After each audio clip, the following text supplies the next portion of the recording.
Qual a diferença entre Exu, Pombagira e espírito obsessor?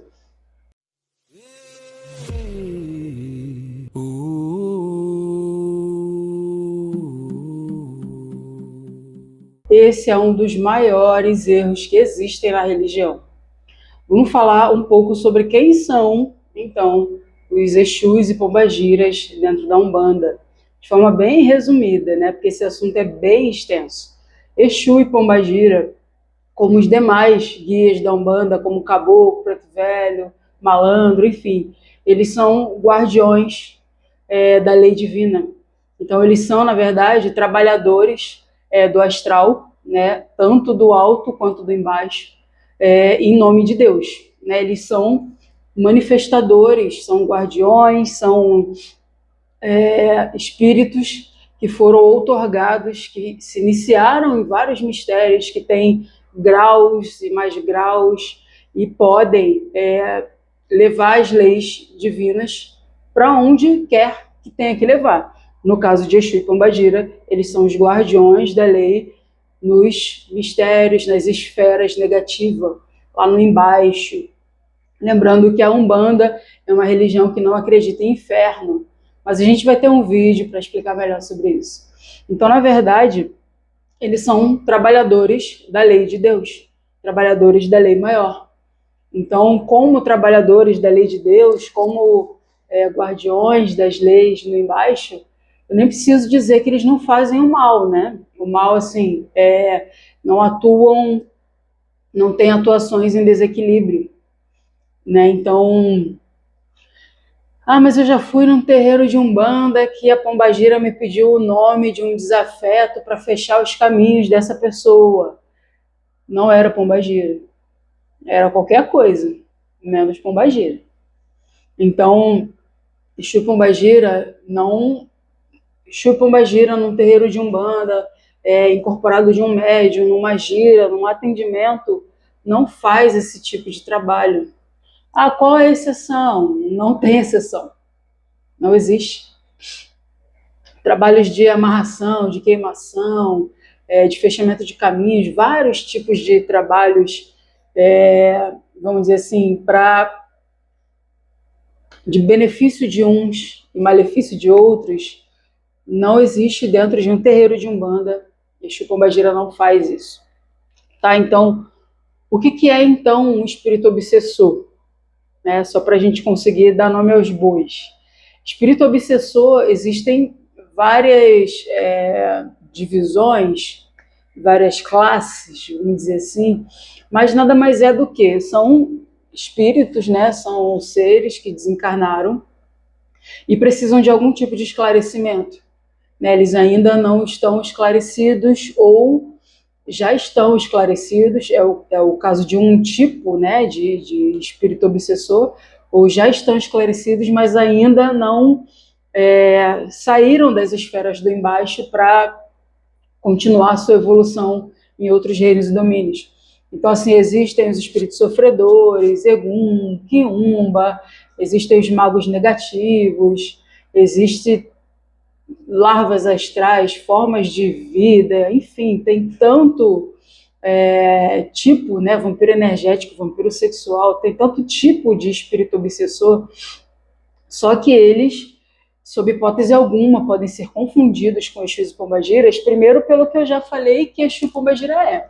Exu e Pombagira é um guardião da lei divina, só que atuando no embaixo.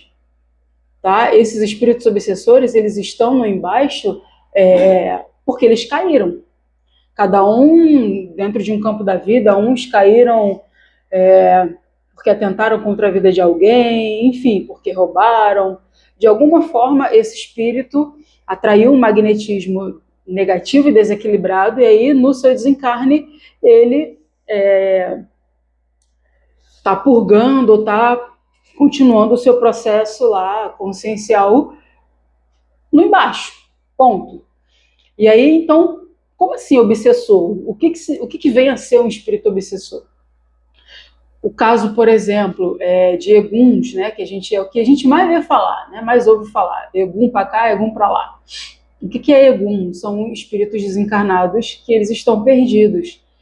não tem esclarecimento nenhum, né? E eles ainda estão muito ligados às coisas da matéria, sabe? Aquele ser que desencarna, mas ele continua preso, às vezes, à sua casa, ao seu carro, ao seu relacionamento, aos seus filhos, ao seu emprego, à sua vida ou a vícios. Então, Egum nada mais é do que um espírito que desencarnou e que ainda precisa de um esclarecimento. Então, é um espírito que está perdido. E aí, às vezes,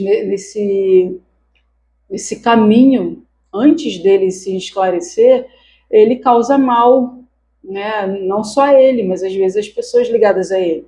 Por exemplo, tem Egum que desencarna e volta para casa onde ele morou, ou às vezes desencarnou na casa e continua lá. E aí, né, causando confusão se a casa for alugada novamente, ou um Egum desencarnou, mas não... aquela história, né, voltou para puxar a perna do marido ou da esposa. Então, não permite que essa pessoa, né, evolua ou tenha outros relacionamentos, ou mesmo que a pessoa não queira ter relacionamento, mas não deixa a pessoa ser feliz, porque fica ali aquela energia, sabe? E a energia de um espírito desse, querendo ou não, acaba sugando a energia vital das pessoas, ou até sugando a prosperidade. Então, quando tem um espírito desse andando próximo a um encarnado, sempre vai estar causando vai estar causando algo de negativo, seja na própria pessoa, na casa, no relacionamento, no emprego, enfim. Esses espíritos obsessores, muitas vezes, eles agem ou por falta de esclarecimento, ou porque eles estão negativados e desequilibrados e até estão conscientes do que estão fazendo, mas não querem mudar, querem continuar fazendo. Então, ou seja, muito ao contrário de Exu e Pombagira, eles acabam fazendo o mal de forma consciente ou não. Tá? Então, independente, o fato de ser um obsessor significa que está causando desequilíbrios e desarmonias a quem está sendo obsediado, né? Qual o principal perigo, né, a gente pode dizer assim, o principal perigo nessa desinformação? Porque tem muitas pessoas que falam que na Umbanda a gente incorpora capeta, a gente incorpora o demônio, a gente incorpora o espírito obsessor. Mas vamos lá, assim, vamos pensar 2 minutinhos, nem 2 minutinhos, segundos. Qual o sentido ou qual a lógica por trás de um espírito obsessor, de um demônio, incorporar numa pessoa e dar conselhos para ela sair de problemas, para ela resolver situações, ou conselhos para ela conseguir melhorar a qualidade de vida, ou ter um estilo de vida que vai ajudar ela a ser uma pessoa melhor? Cara, se demônio for assim, esse demônio é muito bonzinho, né? Demônio é tudo... Desculpa o termo, mas é tudo demônio de Oxalá. Porque não faz sentido. É o diabo, mas incorpora em mim para ajudar você a ser melhor? Esse demônio está esquisito. Então, assim, o preço dessa desinformação, dessa confusão que as pessoas fazem de forma proposital ou não, de confundir Exu e Pombagira com capeta, com demônio, é um preconceito muito grande que as pessoas podem usar, se esconder por trás, né, do argumento de que a gente incorpora o capeta para poder demonizar uma religião afro-brasileira. Então, tudo que envolve a Umbanda, infelizmente, tem muito preconceito por trás disso. E aí a argumentação das pessoas, ela pode vir de vários caminhos. Não siga a Umbanda porque na Umbanda eles cultuam o demônio. Não siga a Umbanda porque um bandista faz macumba para você fechar seus caminhos. Não siga a Umbanda porque eles acendem a vela para o diabo para fazer o mal. Cara, não é não. Olha para minha cara, tu acha que eu vou acender vela para alguém, para fechar os caminhos de alguém? Pelo amor de Deus, tem mais o que fazer. Não, o bandista não é isso. Exu e Pombagira não são esses.